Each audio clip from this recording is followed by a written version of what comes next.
Ano começando e os poderes abrindo aí os trabalhos hoje em Brasília, e o presidente do Supremo Tribunal Federal, Edson Fachin, discursou durante a abertura do ano do Judiciário. O magistrado falou a respeito das decisões dos juízes e que eles são responsáveis pelas suas próprias atitudes. Vamos ouvir.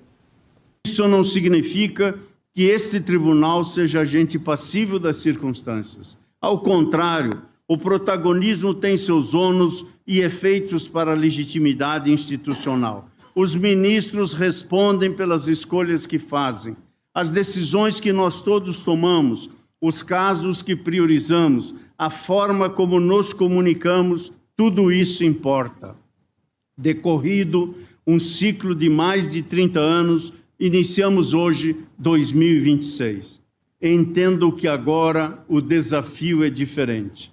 Em termos específicos, a questão é a de saber se já chegou a hora de o tribunal sinalizar, por seus atos próprios, que o momento é outro. E agora a gente vem para o telão para falar com eles, elas, as nossas comentaristas. Afinal, de segunda-feira é Dia das Mulheres aqui no Jornal do Oeste, segunda edição.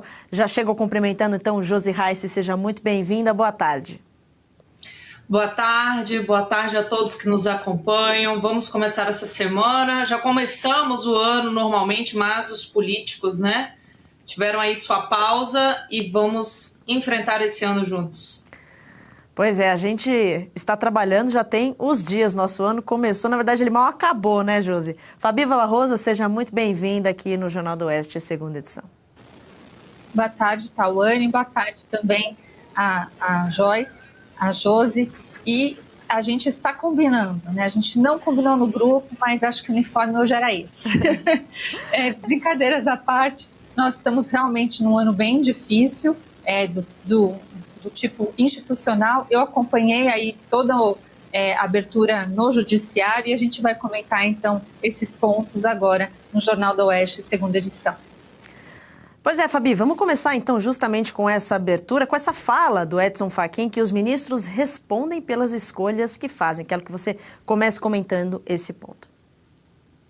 Olha, não parece, mas para quem assistiu inteiramente o discurso, para mim ficou bem claro um pito que o Fachin deu nos ministros. É lógico que, às vezes, quem não tem habitualidade com o Supremo, embora o teatro nunca seja descartado, mas quem não tem, fala, mas eles cumprimentam, é assim mesmo, eles cumprimentam todo mundo, fingindo que está a maior normalidade, mas eu achei, no começo, depois ele fala lá do código de ética, que eu realmente não sei se serve para alguma coisa, ou melhor, não serve, mas ele falou de um tom um pouco mais forte. Lembrou, inclusive, que é superado o tempo onde o poder político não faz mais vez no Brasil. Eu achei isso bastante interessante. Ele está mudando a rota, então, do entendimento do Supremo Tribunal Federal. Pena é que tem poucos ministros que aderem a esse tipo de pensamento. Foi no mesmo sentido que eu vi, inclusive, no voto do Fux nas ações do 8 de janeiro. Obviamente, não profundamente como foi o Fux, mas na mesma linhagem, dizendo, olha, isso aqui é limite do judiciário. Nós não podemos, ignorar a população, ignorar o democraticamente, se colocando como fortes. E aí depois vem os outros discursos do Paulo Gonet, do próprio Lula. O Lula aí já afunda o pé na lama de verdade, volta a falar daquelas coisas novamente de golpistas do 8 de janeiro, que todo mundo foi julgado por um devido processo legal, que instituições são fortes.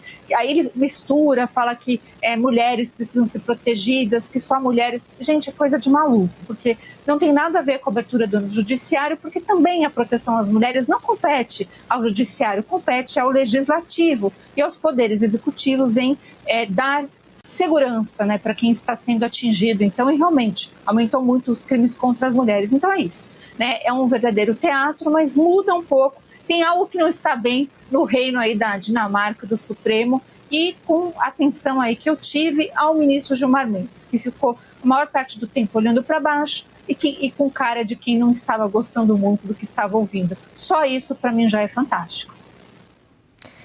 Pois é, Josi, agora chegou a sua vez do seu comentário. Uma outra palavra dita por Fachin é autocorreção. do Supremo Tribunal Federal. Ele reconhece ter saído da sua caixa institucional e agora o STF busca um reencontro com o sentido essencial da República. Ju, será que é apenas isso? A que nível deve ser feita essa autocorreção?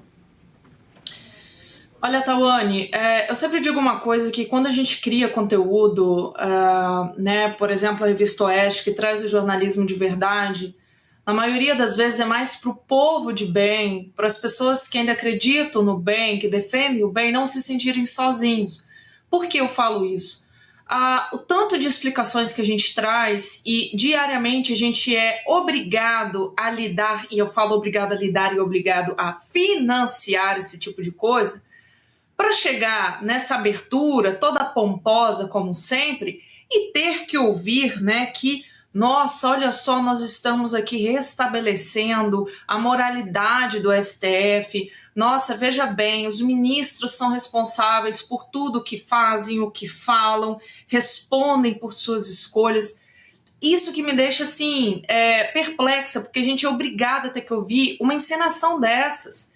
O brasileiro financia um judiciário que simplesmente atropela a Constituição, que fere direitos humanos, que não está nem aí para as pautas importantes, que legisla em pautas que deveriam ser decididas pelo Congresso, por exemplo, pautas que a gente já trouxe aqui, exemplo de aborto, drogas e censura, onde nem a população pode sequer decidir pela democracia que tanto defendem, E engraçado, porque quando ele fala que os ministros respondem por suas escolhas, por que os ministros então não enfrentam as críticas que recebem? Por que quando a população faz as suas críticas aos ministros e fala o que tem que ser falado, são reprimidos com censura, com perseguição?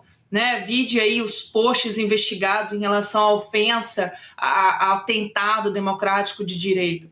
Que blá blá blá é esse, de início de mais um ano, que a gente sabe, convenhamos, que qualquer ente político que se destaque ou desagrade o sistema, ele acaba sendo perseguido. Vide o que está acontecendo com o Jair Bolsonaro. Então, assim, eu trago aqui minhas lamentações, da gente ainda ser obrigado a ouvir essas falas, Então, como colocado aí, o protagonismo tem seu ônus. Que ônus que esse judiciário sofre? Que ônus? Eles fazem o que querem, decidem o que querem, ignoram a Constituição, saem aí com seus contatos, com suas proteções, com seu toma lá da cá, usufruem dos seus altos salários, de todos os adicionais aí dentro do funcionalismo público. A gente sabe que o judiciário é a parte que mais tem os seus altos salários, com seus bônus e tudo penduricalhos por aí mais. Então, assim, que ônus que eles têm? Eles sequer sofrem publicamente por suas falas, porque até a expressão da população está sendo cerceada. Então, assim, eu trago aqui apenas a minha lamentação por essa hipocrisia que a gente não só banca a partir desse momento de abertura de um ano, que vai ser difícil, vai ser atípico. A gente sabe como que eles vão monitorar toda a situação, principalmente no que tange ao TSE em um ano eleitoral. Então, repito, só trago aqui as minhas lamentações do que a gente já enfrentou, do que a gente enfrenta, do que a gente ainda vai enfrentar. Gostou do conteúdo que viu por aqui no canal da Revista Oeste? Compartilhe e deixe o seu like.